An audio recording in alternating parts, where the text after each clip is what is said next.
નમસ્કાર વિદ્યાર્થી મિત્રો, પાર્ટ 3માં આપણે અલિંગી પ્રજનનના પ્રકારો વિશે જોયું હતું અને એમાં ખાસ કરીને દ્વિભાજન અને બહુભાજન અને પુનઃસર્જન વિશે માહિતી મેળવી હતી.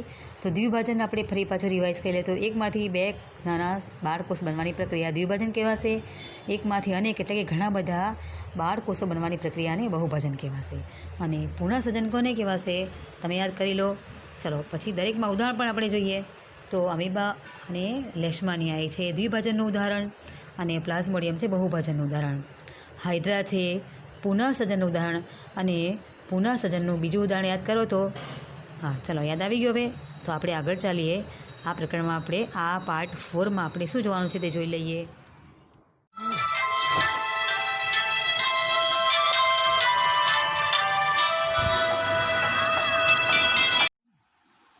વિદ્યાર્થી મિત્રો, ટેક્સ્ટબુકમાં પેજ નંબર 130 ઉપર આપેલો છે 8.2.3 પુનર્જનન છે. તો રીજનરેશન કહેવાશે ને આપણે હવે જોઈશું. પુનર્જનન વિશે આપણે એકદમ શોર્ટમાં જ કહેવું હોય, ટૂંકમાં સમજવું હોય તો શરીરનો જે કોઈપણ ભાગ કપાયેલો હોય એના નાના ભાગમાંથી નવા પૂર્ણ પ્રાણી શરીરનું વિકસવું. મતલબ કે કપાયેલા ભાગમાંથી સંપૂર્ણ પ્રાણી શરીરનો વિકાસ થવો એ પ્રક્રિયા કઈ છે? પુનર્જનનની છે. હવે પુનર્જનન સમજીએ તો કેટલાક સજીવોની દેહરચના સરળ હોય છે. હવે આ જે સજીવો છે આવી સરળ દેહરચનાવાળા, એમના દેહના કે શરીરના ખંડ એટલે કે ઘણા બધા ટુકડા થઈ જાય અથવા ટુકડા કરી નાખવામાં આવે તો દરેક ટુકડો સ્વતંત્ર સજીવ તરીકે ફરી પાછો વિકાસ પામે છે અને સંપૂર્ણ સજીવમાં એનો પરિણામે છે. તો આ રીતે જેટલા ટુકડા કરવામાં આવે છે એ બધા ટુકડાઓ સંપૂર્ણ સજીવ તરીકે વિકાસ પામે છે. તો આ ઘટનાને શું કહેવાય છે? પુનર્જનન કહેવાય છે અથવા પુનઃજનન કહેવાય છે અથવા પુનઃસર્જન પણ કહેવામાં આવે છે. અને બીજી રીતે કહીએ તો કે પૂર્ણ રૂપે વિભેદિત સજીવો, જે પૂર્ણરૂપે વિભેદિત કરેલા છે એવા સજીવો જે છે એ પોતાના નવા કટ કરેલા ભાગમાંથી નવા જીવનું નિર્માણ કરવાની ક્ષમતા ધરાવે છે અને આવી ક્ષમતાને શું કહેવાય છે? પુનર્જનન કહેવામાં આવે છે. તો હવે આપણે એના ઉદાહરણો અને એક નાનકડી વિડીયો જોઈશું કે કેવી રીતે આ સજીવો છે એનું વિભાજન થાય છે અને કઈ રીતે પૂર્ણ ભાગ વિકસે છે.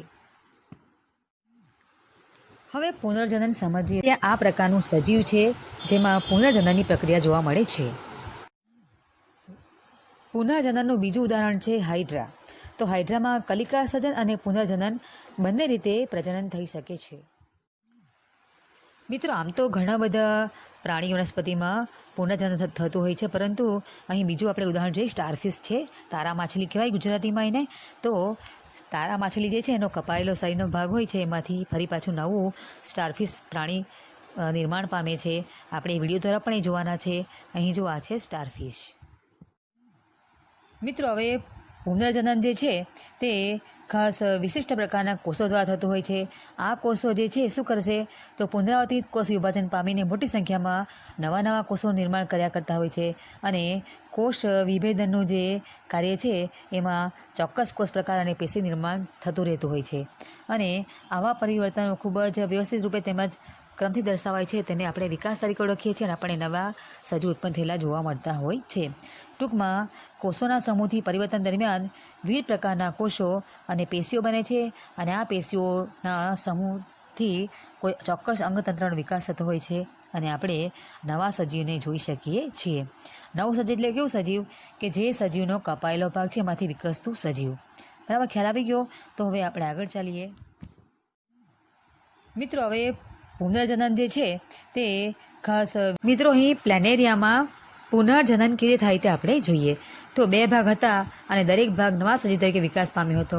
હવે આ પ્રમાણે ઊભો ભાગ કરવામાં આવે, ઊભા ભાગ, તો પણ દરેક ભાગ નવા સજીવ તરીકે વિકાસ પામશે. હવે તમે અહીં જુઓ તો પ્લેનેરિયાને આપણે બે ભાગ કરવાના છે, પરંતુ કે ભાગ અડધે સુધી કરેલા છે, સંપૂર્ણ ભાગ નથી કરતો. તો તમે જુઓ કે દરેક ભાગ સજીવ તરીકે વિકાસ પામે છે. વિદ્યાર્થી મિત્રો, તમને અહીં પ્લેનેરિયાના શરીરના 3 ખંડો કરેલા તે બતાવ્યું છે. અહીં તમે જુઓ તો કે પ્લેનેરિયાના શરીરનો અગ્રખંડ છે, મધ્યખંડ છે અને પશ્ચખંડ છે. એ 3 ભાગમાંથી નવું પ્લેનેરિયા વિકાસ પામે છે અને 3 પ્લેનેરિયાનું નિર્માણ થાય છે, સર્જન થાય છે. હવે આ જે 3 ભાગ છે એને કહેવાય છે પુનઃસર્જનની પ્રક્રિયા. તો હવે આપણે આ પુનર્જનન સમજાઈ ગયું હશે તમને. મિત્રો, તમારે હાઇડ્રા અને સ્ટારફિશની મસ્તી જોવી છે, હું તમને વિડીયો બતાવું છું, જરા જોજો, મજા આવશે જોવાની.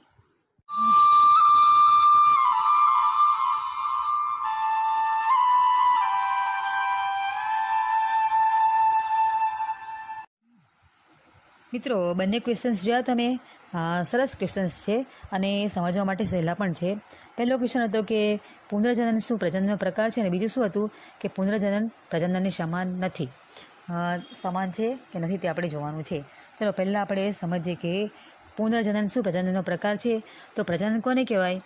પ્રજનન એટલે કે પોતાના જેવા જ બીજા સંતતિની ઉત્પત્તિ કરવાની પ્રક્રિયા. તો આ પ્રક્રિયામાં પણ શું થશે કે પોતાના જે બીજી સંતતિ ઉત્પન્ન થશે એટલે પ્રજનન તો કહી શકાશે, પરંતુ પ્રજનનને સમાન નથી. કેમ સમાન નથી? કેમ કે બધા પ્રાણીના શરીરના ટુકડા કરીએ તો દરેક ટુકડામાંથી નવો સજીવ ઉત્પન્ન થતો નથી, નવા સજીવનું નિર્માણ થતું નથી. દાખલા તરીકે આપણે ઉદાહરણ ગરોળીનું લઈએ. ગરોળીનું એટલા માટે કે ગરોળીની પૂંછડી કપાઈ જાય તો પૂંછડી ફરી પાછી ઉગી શકે છે. ગરોળીના શરીરમાં પૂંછડી પાછી ઉગી શકે છે, પરંતુ જે કપાયેલી પૂંછડી છે એમાંથી નવી ગરોળી ઉત્પન્ન થતી નથી. બરાબર, ખ્યાલ આવી ગયો? મતલબ કે આ પુનર્જનનનો અર્થ એ છે કે જે ભાગ કપાયેલા છે દરેક ભાગમાંથી નવો સજીવ બનવો જોઈએ. અહીં શું થશે? ગરોળીની પૂંછડી કપાયેલી છે, પરંતુ ગરોળી જે પૂંછડી કપાયેલ છે તે ગરોળીના શરીરમાં પૂંછડી પાછી ઉગશે, પરંતુ જે પૂંછડી કપાયેલ છૂટી પડી ગઈ છે એમાંથી પાછી નવી ગરોળી બનવાની નથી. મતલબ કે શરીરના બધા પ્રાણીના શરીરમાંથી જે કપાયેલા ભાગ છે એમાંથી નવો સજીવ બની શકતો નથી. એટલે પુનર્જનન જે છે એને પ્રજનનને સમાન નથી એમ કહી શકાશે.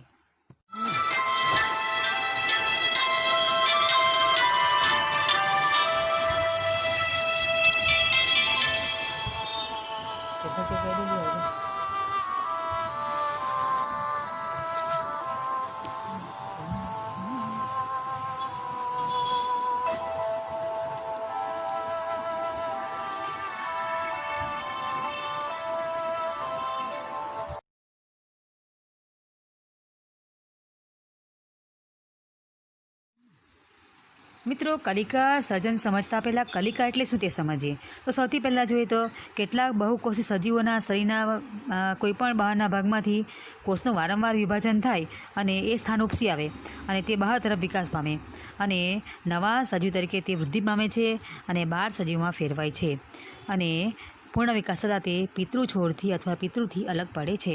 મિત્રો, કેટલાક સજીવમાં એવું થાય છે, બહુકોષી સજીવ હોય છે તેમાં કે કોષોનું વારંવાર વિભાજન થયા કરે અને વારંવાર વિભાજન થવાને કારણે શું થશે?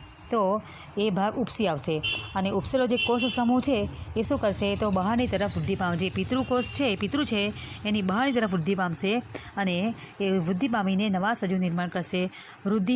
કેટલા સમય સુધી વૃદ્ધિ પામશે? તો જ્યાં સુધી એ પૂર્ણ વિકસિત ન થાય ત્યાં સુધી વૃદ્ધિ પામતું રહેશે અને પૂર્ણ વૃદ્ધિ પામ્યા પછી શું થશે? તો પિતૃથી અલગ થશે અને નવા સ્વતંત્ર સજીવ તરીકે વિકાસ પામશે અને ફરી પાછી એમાં કઈ પ્રક્રિયા થશે? ફરી પાછું થશે એમાં કલિકા સર્જન અને ફરીથી એમાં બાળકોષ નવો જન્મશે. મિત્રો, હવે કલિકા સર્જન વિશે સમજીએ તો એ કલિકા સર્જન એટલે કે પ્રકારનું પ્રજનન કે જેમાં જે પિતૃ પ્રાણી હોય છે એ પ્રાણીના શરીરની બહારના ભાગમાંથી એક નાનો ભાગ વૃદ્ધિ પામે અને એ ભાગ જ્યારે પૂર્ણ વિકસિત થાય ત્યારે તે પિતૃ પ્રાણીના શરીરથી અલગ પડી જશે, છૂટો પડી જશે અને એમાંથી એક નવી સંતિ નવો બાળકોષ ઉત્પન્ન થાય છે, બાળ સજીવ ઉત્પન્ન થાય છે અને તે સજીવના તેને તે નવા સજીવ તરીકે વિકસે છે. તો આ પદ્ધતિને આપણે શું કહીશું? આને કહીશું કલિકા સર્જન. મિત્રો, હવે હાઇડ્રા જેવા કેટલાક પ્રાણીઓ જે છે એમના કોષોમાં પુનર્જનન કરવાની ક્ષમતા છે અને નવા સજીવ ઉત્પન્ન કરે છે. તો એ શું કરે કે આવા ક્ષમતાવાળા કોષોનો ઉપયોગ કરશે અને પોતાના શરીરના બાહ્ય ભાગમાં એક કલિકા જેવો ભાગ ઉત્પન્ન કરશે અને એમાંથી નવો બાળકોષ ઉત્પન્ન કરે. અહીં બતાવ્યા મુજબ હાઇડ્રાના શરીરના બહારના ભાગ ઉપર એક કલિકા દર્શાવેલી છે અને એ કલિકા જ્યારે પૂર્ણ વિકસિત થાય ત્યારે પિતૃ છૂટી પડશે અને એ નવા કોષનું સર્જન કરતી હોય છે. એટલે ખ્યાલ આવી ગયો કલિકા સર્જન કોને કહેવાય? તે કલિકાના રૂપમાં સજીવનું વિકસવું અને એનું પિતૃ છોડથી અલગ થઈને નવા સજીવ તરીકે પૂર્ણ વિકાસ પામવો. મિત્રો, આ પ્રમાણે ઈસ્ટમાં અને હાઇડ્રામાં કલિકા સર્જન થાય છે અને કેવી રીતે થાય તે આપણે જોઈએ. ઘણી વખત જોયું છે છતાં પણ આપણે પાછું વિદ્યાર્થી મિત્રો, ઈસ્ટમાં કલિકા સર્જન અને બીજું છે હાઇડ્રામાં કલિકા સર્જન થાય છે એ આપણે જોયું છે. હવે ઈસ્ટમાં અને હાઇડ્રામાં આ પ્રક્રિયા કેવી થાય તે આપણે જોઈએ. આ હાઇડ્રા છે, તમે જુઓ તો હાઇડ્રામાં એક કલિકા ઉદ્ભવશે. બર્ડ, ઇંગ્લિશમાં એને બર્ડ કહેવાય છે. આ કલિકા સંપૂર્ણપણે વિકાસ પામશે અને સંપૂર્ણ વિકાસ થઈ ગયા પછી તે પિતૃકોષથી છૂટી પડશે. જો તમે આ કલિકા વિકસે છે અને એના ઉપર સૂત્રાંગો પણ આવશે અને જ્યારે પૂર્ણ પરિપક્વ થશે ત્યારે શું થશે તો પિતૃ હાઇડ્રાથી છૂટી પડી જશે અને ફરી પાછી એ છૂટી પડેલી કલિકા બીજા નવા બાળકોષને નું નિર્માણ કરશે. તમે જુઓ કે તે છૂટી પડે છે. અહીં તમને ઈસ્ટમાં કલિકા સર્જન બતાવ્યું છે. તો એ કલિકા સર્જન પરીક્ષા માટે અગત્યનો પ્રશ્ન છે. વિભાગ બીમાં 2 માર્ક્સમાં પૂછાઈ શકે તેવો છે. તો તમે એને બરાબર તૈયાર કરજો અને એમાં તમારે આકૃતિ પણ દોરવાની જરૂર છે. આકૃતિ પણ ખાસ દોરવી પડશે એમાં. તો અહીં તમે બતાવ્યું છે કે પહેલો જે છે ઈસ્ટનો એક કોષ છે, એમાં એના પછી બીજામાં જુઓ તો બીજી આકૃતિમાં જુઓ તો જે એમાં એક કલિકા જેવો ભાગ છે વિકાસ પામી રહ્યો છે. કલિકા કોને કહેવાય તે આપણે સમજી ગયા છે, આગળ ફરી પાછું રિપીટ ના કરીએ. અને જુઓ તો ત્રીજી આકૃતિમાં જુઓ, એ કલિકા નવી કલિકા છે, વિકાસ પામી રહી છે અને જ્યારે એનો વિકાસ પૂર્ણ થશે ત્યારે તે પિતૃકોષથી આ પ્રમાણે અલગ થઈ જશે અને આ પ્રમાણે ઈસ્ટમાં કલિકા સર્જન થતું હોય છે અને નવા સજીવનું નિર્માણ થતું હોય છે. અહીં તમને ઈસ્ટ. હવે બીજો એવો જ અગત્યનો ક્વેશ્ચન જોઈએ આપણે, એ છે હાઇડ્રામાં થતું કલિકા સર્જન. તો હાઇડ્રામાં પણ શું થશે આકૃતિ મુજબ કે સૌથી પહેલાં પિતૃ હાઇડ્રા છે, પિતૃકોષ છે, એમાંથી તમે જુઓ તો કલિકાનું નિર્માણ થાય છે અને એ કલિકા વિકાસ પામે છે, વૃદ્ધિ પામે છે અને બાળ હાઇડ્રામાં ફેરવાય છે. કોષોની વૃદ્ધિ થતાં એ કલિકા બાળ હાઇડ્રામાં ફેરવાશે અને ત્યારબાદ એનો સંપૂર્ણ વિકાસ થશે. જ્યારે પૂર્ણ વિકાસ થશે ત્યારે તે બાળ હાઇડ્રા પિતૃકોષથી અલગ પડશે અને સ્વતંત્ર સજીવ તરીકે પ્રાણી હાઇડ્રા બને છે અને તે વિકાસ પામશે અને એ નવું નિર્માણ પામેલું સજીવ પણ ફરી પાછા આની જેમ જ કલિકા સર્જન કરશે અને નવા બાળકોષનું નિર્માણ કરશે. આમ પ્રક્રિયા ચાલતી રહેતી હોય છે. મિત્રો આપણે ઈસ્ટમાં જોઈએ તે પ્રમાણે ઈસ્ટમાં કોઈ વખત શું થાય છે કે કોષ કલિકા સર્જનની પ્રક્રિયા એક કરતાં વધુ વાર સતત થતી રહેતી હોય છે ત્યારે એમાં શૃંખલામય વસાહત જોવા મળતી હોય છે અને એ શૃંખલામય વસાહત છે એ પણ કદાચ કોઈ વખત છૂટી પડી જાય, એમાંથી નવી કલિકાનું સર્જન થતું રહેતું હોય છે. આમ ઈસ્ટ અને હાઇડ્રામાં કલિકા સર્જન દ્વારા નવી સંતતિ નિર્માણ પામે છે. થતું કલિકા સર્જન તમને બતાવ્યું છે. મિત્રો તમે આ 2-3 વખત વિડીયો જોજો, કેમ કે તમે એકાદ સેલને ફોકસ કરીને જોજો, તમને તરત જ થતું કોષ વિભાજન જોવા મળશે. કોષ વિભાજન એટલે કે કલિકા સર્જન જોવા મળશે. હવે આપણે અલિંગી પ્રજનનનો એક પ્રકાર છે અવખંડન. તો અવખંડન વિશે જોઈશું. અવખંડનનો અર્થ થાય છે કે નાના નાના ખંડોમાં વિભાજિત થવું, નાના નાના ટુકડામાં વિભાજિત થવું. હવે આગળ જોઈએ તો અવખંડનનો અર્થ સમજ્યા પછી આપણે જોઈએ કે અવખંડન કોને કહેવાય. તો કેટલાક બહુકોષી સજીવો એવા હોય છે કે જે અમુક પરિપક્વતા પ્રાપ્ત કરે પછી એની જાતે સ્વયં નાના નાના ટુકડામાં વિભાજિત થઈ જાય છે, અવખંડિત થઈ જાય છે. આ દરેક ટુકડાને ખંડ તરીકે ઓળખવામાં આવે છે અને આ દરેક ખંડો સંપૂર્ણ વૃદ્ધિ પામશે, વિકાસ પામશે અને પછી નવા સજીવમાં પરિણમશે. તો આ પ્રકારના અલિંગી પ્રજનનને શું કહેવાય છે? એને અવખંડન કહેવાય છે, કેમ કે નાના નાના અવખંડોમાંથી નવા સજીવનો જન્મ થવો એટલે કે અવખંડનની પ્રક્રિયા. અને આ પ્રક્રિયા કેવી છે? આ પ્રક્રિયા અલિંગી પ્રજનનની પ્રક્રિયા છે. હવે જોઈએ તો અવખંડન કયા પ્રકારના સજીવમાં શક્ય બને છે? તો જે સજીવની દેહ રચના સરળ છે એવા બહુકોષી સજીવો કેવા છે? બહુકોષી છે, એકકોષી નથી, પરંતુ કેવા છે? બહુકોષી છે. તો આવા સજીવોમાં પ્રજનન માટેની આ સૌથી સરળ પદ્ધતિ છે અવખંડન. અને મોટેભાગે સ્પાઇરોગાયરા અને જે કવકજાળ સ્વરૂપની ફૂગ છે એમાં આ પ્રકારનું પ્રજનન જોવા મળતું હોય છે. તો શું થશે આમાં કે સ્પાઇરોગાયરા આપણે આગળ જોયું તેમ સામાન્ય થોડો ઘણો વિકાસ થયા પછી જાતે જ નાના નાના ટુકડામાં વિભાજિત થઈ જશે, અવખંડિત થઈ જશે અને દરેક ટુકડો અથવા ખંડ વૃદ્ધિ પામીને નવા સજીવમાં વિકાસ પામશે અને દરેક સજીવ સ્વતંત્ર જીવ તરીકે અસ્તિત્વ ધરાવતું હોય છે અને આપણને એમાંથી ફરી પાછું નવું સજીવ પણ નિર્માણ પામતું જોવા મળશે. તો સ્પાઇરોગાયરામાં જે આ પ્રજનન થાય છે એ હવે મિત્રો સ્પાઇરોગાયરામાં લિંગી અને અલિંગી બંને રીતે પ્રજનન થતું હોય છે. તો આપણે એક સરસ મજાની વિડીયો જોઈશું કે એમાં લિંગી પ્રજનન ખૂબ જ સુંદર રીતે દર્શાવ્યું છે. તો વિડીયો જોજો, સાયલેન્ટ રાખીશ. હવે જોઈએ તો અવખંડન. મિત્રો હવે આપણે એક અગત્યના ક્વેશ્ચનની ચર્ચા કરીએ અને પ્રશ્ન છે કે પ્રજનન પદ્ધતિ તરીકે અવખંડન શા માટે કેટલાક સજીવો માટે જ કાર્ય કરે છે, શા માટે બધા જ બહુકોષી સજીવો માટે અવખંડન શક્ય બનતું નથી, તો આપણે એ જોઈએ. તમને શોર્ટ ક્વેશ્ચનમાં પૂછી શકાય અથવા તમને આમ પણ પૂછાય કે બહુકોષી સજીવોના પ્રજનન માટે જટિલ રીતની જરૂરિયાત હોય છે, શા માટે સમજાવી આપો. ચાલો તો શરૂઆત કરીએ આપણે.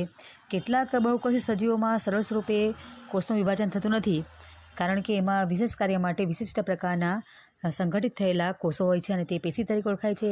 પેશીમાંથી અંગ બને છે, અંગમાંથી અંગતંત્ર બને છે અને પછી સજીવનું નિર્માણ થતું હોય છે.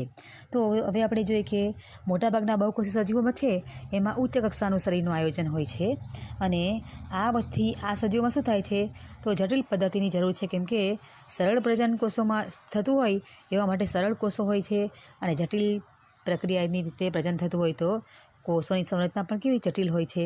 તો મોટાભાગના સજીવોમાં આ વિશિષ્ટ પ્રજનનના કાર્ય માટે વિશિષ્ટ પ્રકારના કોષો સંગઠિત થયેલા હોય છે અને પેશીનું નિર્માણ કરતા હોય છે અને આ પેશી અને અંગો ખાસ છે કે ચોક્કસ સ્થાને શરીરમાં ગોઠવાયેલા હોય છે અને જે સ્થાને ગોઠવાયેલા હોય તે પ્રમાણે તેનું કાર્ય હોય છે. હવે સજીવોના શરીરમાં અલગ અલગ પ્રકારના કોષો જે છે એ બધા કોષો અલગ અલગ પ્રકારનું કાર્ય કરતા હોય છે અને સજીવોમાં પ્રજનન માટે પણ વિશિષ્ટ પ્રકારના કોષો હોય છે. ખ્યાલ આવ્યો બરાબર? પ્રજનનની ક્રિયા કરવા માટે જે કોષો જોઈએ છે એ પણ કોષો કેવા છે? બધા વિશિષ્ટ પ્રકારના કોષો હોય છે અને આ કોષો ચોક્કસ સ્થિતિમાં કોષ વડે વિભાજન અવ્યવહારિક રીતે થતું હોય છે, એમાં ભાગ લેતા હોવા જોઈએ. તો આપણે યાદ રાખવાનું છે કે બહુકોષી સજીવો જે છે એના પ્રજનન માટે જટિલ રીત એટલા માટે જોઈએ છે કેમ કે કોષોની સંરચના પણ જટિલ છે, સરળ નથી અને જટિલ સંરચનાવાળા કોષોના વિભાજન માટેની પ્રક્રિયા પણ કેવી છે? વિશિષ્ટ છે. તો વિદ્યાર્થી મિત્રો, તમે આ પ્રશ્ન ફરી વખત સાંભળજો અને સમજજો તો ચોક્કસ તમને યાદ રાખવામાં મુશ્કેલી પડશે.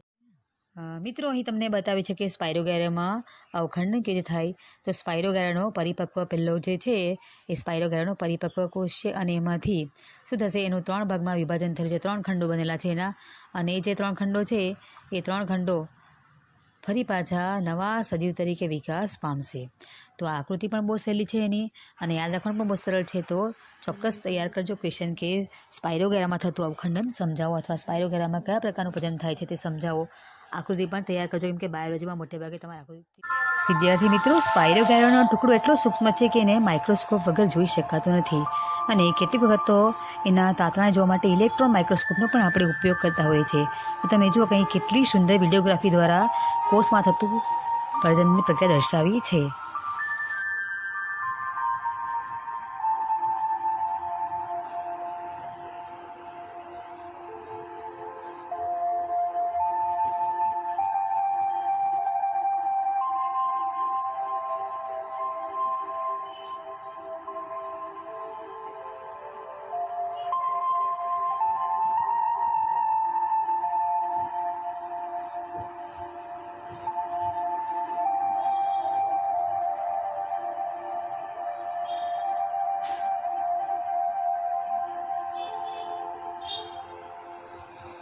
પાર્ટ 4માં મળીશું. ત્યાં સુધી ટેક કેર.